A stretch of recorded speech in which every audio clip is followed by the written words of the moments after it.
नमस्कार, मैं डॉक्टर सुखाराम सहायक आचार्य इतिहास, राजकीय डूंगर महाविद्यालय बीकानेर। हमारे वीडियो का टॉपिक है एकता प्रथा। एकता प्रथा प्रांतीय शासन व्यवस्था थी जो दिल्ली सल्तनत काल में प्रचलित थी। दिल्ली के सुल्तानों ने शासन की सुविधा की दृष्टि से राज्य को प्रांतों में विभाजित किया था, जिन्हें एकता के नाम से जाना जाता था। किंतु इन एकताओं के आकार में बड़ी विषमताएं थी। कुछ एकते आकार में बहुत बड़े थे तो कुछ बहुत छोटे थे, जैसे बंगाल का एकता जहाँ वर्तमान बंगाल प्रांत से भी बड़ा था, तो बदायूं का एकता वर्तमान में किसी प्रांत के जिले से भी बड़ा नहीं था। इसके अलावा इन एकताओं में शासन व्यवस्था भी एक समान नहीं थी। एकता के अध्यक्ष पद पर सुल्तानों द्वारा अपने स्वामी भक्त और विश्वास पात्र तथा अनुभवी अमीरों को नियुक्त किया जाता था। एकता के अध्यक्ष को इक्तेदार या मुक्ता कहा जाता था। कभी कभी उसे वल्ली भी कहकर पुकारा जाता था, यानी छोटा एकता जो होते थे उनका जो मुखिया होता था उसको वल्ली कहा जाता था। मुक्ता के मुख्य कार्य जो थे, इक्तेदार मुक्ता या वल्ली के मुख्य कार्य थे, पहला कि वो अपने एकता के अंतर्गत शांति व्यवस्था को बनाए रखेगा। दूसरा कि मुक्ता के पास एक सेना होगी जिसकी आवश्यकता पड़ने पर उसको सुल्तान की मदद करनी होगी।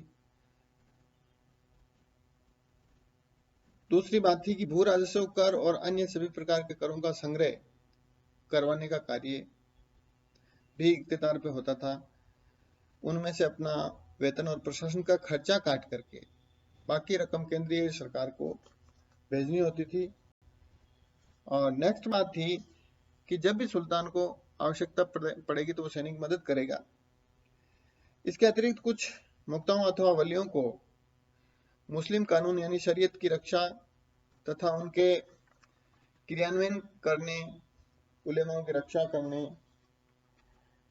न्याय शासन का प्रबंध करने, न्यायालयों के निर्णयों को कार्यान्वित करना, राजमार्गों को डाकुओं से सुरक्षित रखना इत्यादि कार्य करने होते थे।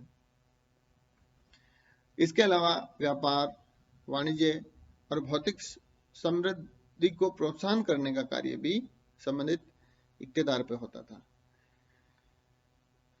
उदाहरण के रूप में अगर हम बात करें कि शमशेर सिराज अफीक जो अपनी पुस्तक तारीख फिरोजशाही में लिखता है कि फिरोज तुगलक ने अपने पुत्र फतेह खान को जब सिंध का सूबेदार नियुक्त करके भेजा तो उसने उसे किसानों को लूट और अत्याचार से बचाने, विद्वानों तथा धार्मिक पुरुषों को सहायता देने तथा प्रजा की रक्षा करने की सलाह दी थी।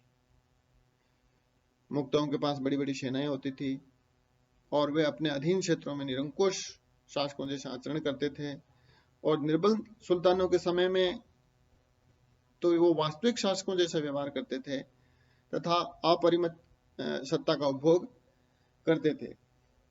इस प्रकार हम देखते हैं कि सल्तनत काल में इल्तुतमिश द्वारा लागू की गई इस प्रथा में, एकता प्रथा में, वहां का सूबेदार के, इक्तेदार के हैं, मुक्ता के हैं या वल्ली के हैं, वो एक रूप से